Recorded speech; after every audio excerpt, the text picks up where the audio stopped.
আসসালামু আলাইকুম বন্ধুরা, ইয়ামি কুকিং কর্নারের আজকের আয়োজনে থাকছে মাছ দিয়ে আলুর ঘাটি। উত্তরবঙ্গে ডিম আলুর ঘাটি সবচেয়ে জনপ্রিয়, তবে মাছ দিয়ে আলুর ঘাটি করলে সেটাও কিন্তু অনেক মজার হয়। আপনি তৃপ্তি করে খেতে পারবেন।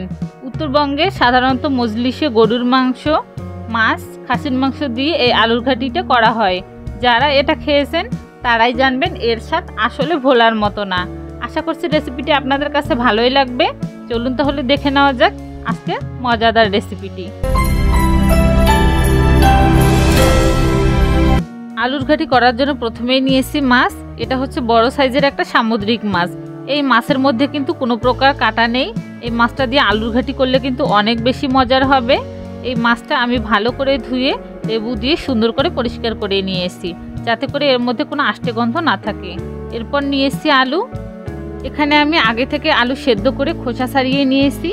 আমি এখানে গোল দেশি ছোট সাইজের যে লাল আলুটা হয় সেই আলুটাই নিয়েছি।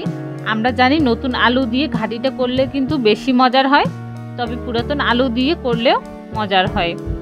তবে বড় সাইজের যে হরেন আলুটা আছে সে আলু দিয়ে ঘাটিটা তৈরি করলে কিন্তু তেমন একটা স্বাদ হয় না।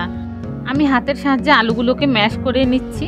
পুরোপুরি ভর্তা করা যাবে না, এতে আলুর ঘাটিটা মজার হয়। একদম ভর্তা করে ফেললে ডালের মতো খেতে লাগবে, তখন কিন্তু আলুর ঘাটির যে অরিজিনাল স্বাদ সেই স্বাদটা কিন্তু পাওয়া যাবে না। এই জন্য একটু গোটা গোটা রেখে আলুগুলোকে ম্যাশ করে নিতে হবে, তবে আলুর ঘাটির যে অরিজিনাল স্বাদটা সেই স্বাদটা পাওয়া যাবে। আর আলুর ঘাটিটা খেতেও কিন্তু অনেক বেশি মজাদার হবে। আমার আলুগুলো কিন্তু এখানে সুন্দরভাবে ম্যাশ করে নেওয়া হয়ে গেছে।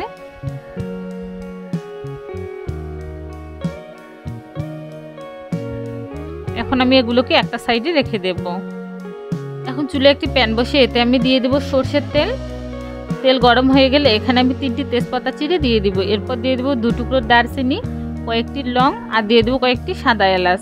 এখন এগুলোকে নেড়ে চেড়ে একটু ভেজে নেব যতক্ষণ না ফ্লেভার ছাড়ছে। এখন এখানে দিয়ে দেবো পেঁয়াজ কুচি। এরপর পেঁয়াজ কুচিটাকে নেড়ে চেড়ে ব্রাউন কালার করে ভেজে নেব।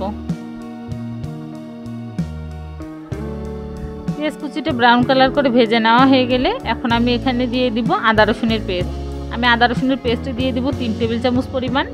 এখন এগুলোকে নেড়ে চেড়ে ভেজে নেব যাতে করে আদা রসুনের কাঁচা গন্ধটা দূর হয়ে যায়।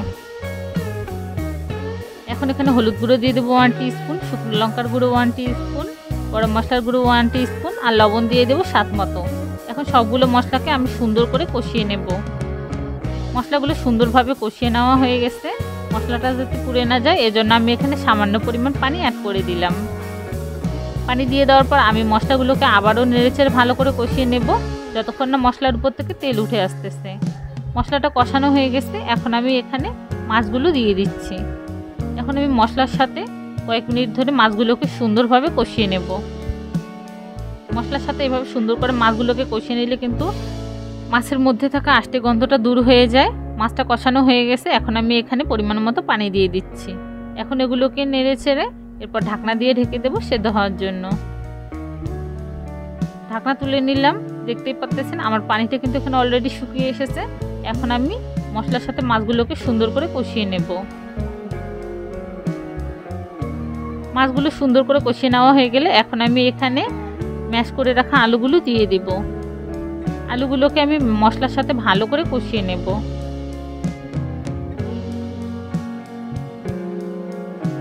মশলার সাথে আলুগুলোকে একটু সময় নিয়ে কষিয়ে নিতে হবে, এতে করে আলুর মধ্যে যে কাঁচা গন্ধটা আছে সেই গন্ধটা দূর হয়ে যাবে। আমি এখানে সামান্য পরিমাণে পানি অ্যাড করে দিচ্ছি। এরপর আমি এগুলোকে নেড়ে ছেড়ে ভালো করে কষিয়ে নেব। এরপর ফ্লেভারের জন্য এখানে কয়েকটি কাঁচামরিচ চিড়ে দিয়ে দিব। এখন এগুলোকে নেড়ে ছেড়ে মিশিয়ে নেব।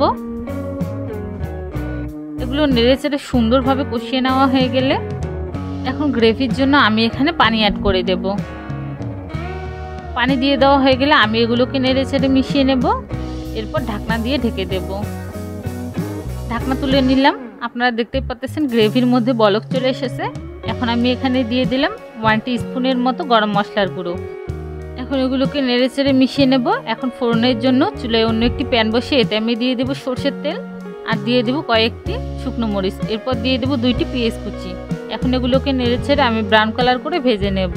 ফোড়ন দেওয়ার সময় অবশ্যই সরষের তেল ইউজ করার চেষ্টা করবেন, তাহলে কিন্তু আলুর ঘাটির টেস্টটা অনেক বেশি মজাদার হবে। পেঁয়াজটা ব্রাউন কালার করে ভেজে নেওয়া হয়ে গেছে। এখন আমি এখানে দিয়ে দিচ্ছি 2 টিস্পুনের মতো পাঁচফোড়ন। এখন এগুলোকে নেড়েচেড়ে আবারও ভালো করে একটু ভেজে নেব। আমার ফোড়নটা রেডি হয়ে গেছে। এখন আমি আলুর ঘাটির মধ্যে এই ফোড়নটাকে দিয়ে দিব। এখন এগুলোকে নেড়েচেড়ে মিশিয়ে নেব। আলুর ঘাটির মধ্যে এই ফোড়নটা দিলে কিন্তু অন্যরকম একটা ফ্লেভার আসে। আপনারা অবশ্যই বাসায় ট্রাই করে দেখতে পারেন। সো গাইস, তৈরি হয়ে গেল মজাদার আলুর ঘাটি। এই আলুর ঘাটিটা উত্তরবঙ্গ অর্থাৎ বগুড়ার মানুষের কাছে খুবই জনপ্রিয় একটি খাবার। আশা করছি একবার হলে আপনারা বাসায় ট্রাই করবেন। আর আমার বিশ্বাস এই রেসিপিটি আপনাদের কাছে অনেক বেশি ভালো লাগবে। যদি আমার রেসিপিটি আপনাদের কাছে ভালো লাগে অবশ্যই আপনার ফ্রেন্ডস আর ফ্যামিলির সাথে রেসিপিটাকে শেয়ার করবেন। আর আমার চ্যানেলে নতুন হয়ে থাকলে অবশ্যই আমার চ্যানেলটিকে সাবস্ক্রাইব করে রাখবেন। আবারও দেখা হবে অন্য কোনো ভিডিও নিয়ে। আল্লাহ হাফেজ।